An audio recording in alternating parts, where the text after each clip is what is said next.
Ready? Start. The Industrial Policy Resolution of 1948 was good so far as it went, but unfortunately, the spirit of it could not be understood or appreciated by the common man in this country. So, a new orientation of this policy was given, and the Honorable Prime Minister, after his return from China, publicly declared that the future policy of the country, or rather the future pattern of society, will be the socialist pattern.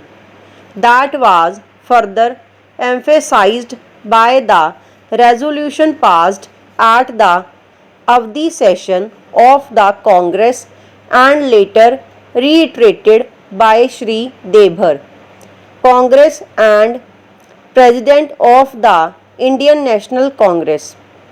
I am very glad to say that the spirit of it has been caught by the nation today. If I may say so, the nation has taken up the challenge for securing the socialist pattern of society.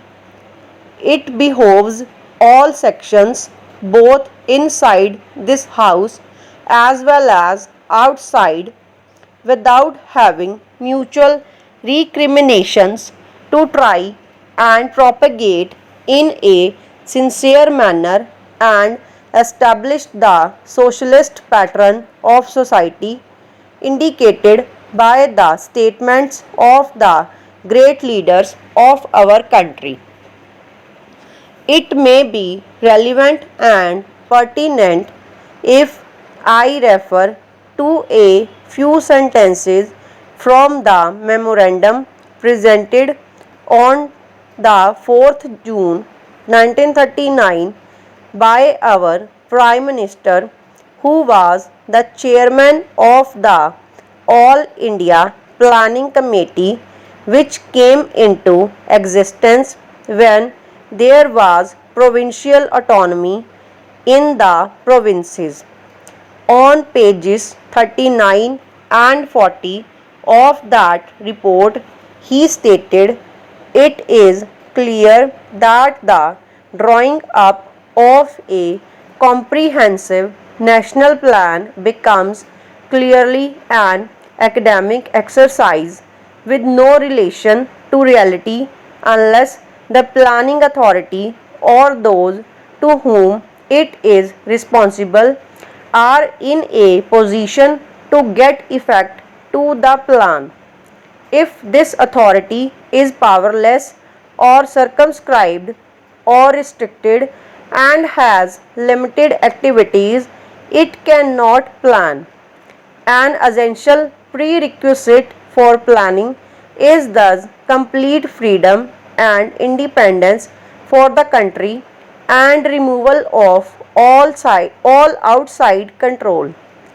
This implies that the country possesses in itself full sovereign authority to take any measures, adopt any policies, and form any relations with other countries as may seem best to its governing authority in the interests of country and its people.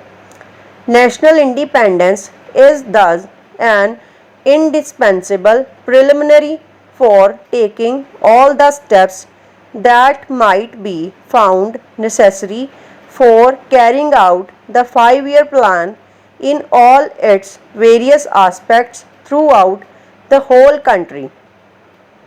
At the present moment, it is clear that not only have we in India no national independence, but we are hedged in and obstructed by numerous restrictions, limitations, safeguards, and reservations which block the path to planning and progress. Our plan for national development must therefore be drawn up for a free and independent India. Thanks to the sacrifices made by millions of our countrymen and countrywomen under the leadership of the father of the nation, Mahatma Gandhi, we have today secured complete sovereign political independence at a time when the nations of the world were engaged in the bitterest struggle, using all the weapons of destruction. If therefore we have secured political independence during the period of a quarter of a century, it should not be difficult, especially when we are today masters in our own country, to secure a socialist pattern of society, as has already been indicated, but it requires the assistance, the propaganda, the active work of all those who are interested in this.